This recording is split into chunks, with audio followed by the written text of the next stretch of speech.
নমস্কার, কথামৃত ইউটিউব চ্যানেলে আপনাদেরকে স্বাগত। আচ্ছা, আপনার চাহিদা কী? আপনি কী চাইছেন? টাকা পয়সা চাইছেন, ভালোবাসা চাচ্ছেন, মান সম্মান চাচ্ছেন, ক্ষমতা ঐশ্বর্য যশ খ্যাতি প্রতিপত্তি চাচ্ছেন? সব পেতে পারেন, সব সম্ভব। প্রত্যেক মানুষ পারে, শুধু একটি কাজ করতে হবে, তাকে সেই নিষ্ঠার সঙ্গে তার মানসিক চেতনাকে সেই স্তরে উন্নত করতে হবে। আমাদের মধ্যে দুটো মনের অংশ আছে, আপনারা জানেন, চেতন মন, অবচেতন মন। কোনো কাজ আমরা ভালো কাজ করতে গেলেই আমাদের চেতন মন নানা রকম প্রতিক্রিয়া সৃষ্টি করে, ফিসফিস করে বলে, এটা কি তোমার দ্বারা সম্ভব? তুমি যদি ব্যর্থ হয়ে যাও, আগেও অনেকবার চেষ্টা করেছো, এভাবেই আমাদেরকে পিছিয়ে দেয়। অন্যদিকে আমাদের যে অবচেতন মনে রয়েছে, সুপার কনসাস মাইন্ড, সেখান থেকে যদি আমরা এটাকেই সেই সুপার কনসাস মাইন্ডে পাঠাতে পারি বার্তা, আমার দ্বারা সমৃদ্ধ হওয়া সম্ভব, আমি বড়লোক হতে পারি, আমি অনেক টাকার মালিক হতে পারি, আমি মান খ্যাতি যশ ঐশ্বর্য পেতে পারি, আমার দ্বারা সম্ভব, কেন সম্ভব নয়? সব মানুষ পেরেছে, আমিও পারবো। এই রকম চিন্তা ভাবনা যখন আমি করতে থাকবো, তখন সুপার কনসাস মাইন্ডে আমাদের সেই ফ্রিকোয়েন্সি আস্তে আস্তে বিশ্বব্রহ্মাণ্ডের কাছে পৌঁছে যাবে।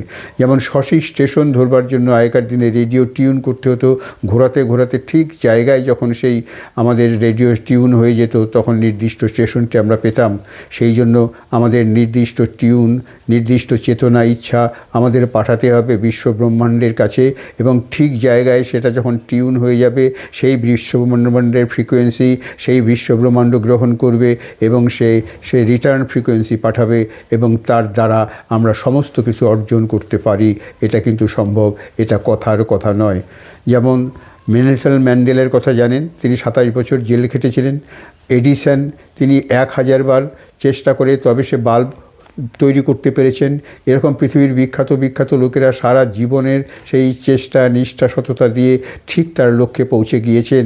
কাজে আমরাও যদি আমাদের চেষ্টা, নিষ্ঠা, সফলতা সেই স্তরে নিয়ে যেতে পারি, আমরা উপরে উপরে ভাবলে হবে না, আমরা ভিজুয়ালাইজেশন করব, আমার অনেক বড় গাড়ি, অনেক আরামায়েশে আছি, এটা যেমন ভাবতে হবে, আমাদের আচার আচরণের কথাবার্তায় সেই জিনিস ফুটে উঠতে হবে, এবং আমার চেতনার মধ্যে মজ্জায় এটা মিশে যেতে হবে, এবং সেই চেতনা মজ্জার থেকে মিশে সেই ফ্রিকোয়েন্সি বিশ্বব্রহ্মাণ্ডের কাছে পাঠিয়ে দিতে হবে। তাহলে আমরা যে যা চাইব সেটাই কিন্তু পাওয়া সম্ভব।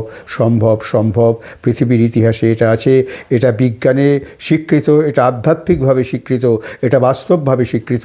কাজেই আজ থেকে শুধু নিজের মনকে টিউন করুন, নিজেকে বলুন, আমি পারবো, আমার দ্বারা সম্ভব, আমি সেই লোক যার জন্য আমি এই পৃথিবীতে এসেছি, আমি জয় করব এই পৃথিবী, এই বিশ্ব। এভাবেই জয় করুন। আসুন, আজ থেকে সেই জয়যাত্রার শুভ সূচনা হোক। নমস্কার, ভালো থাকবেন, ভালো রাখবেন।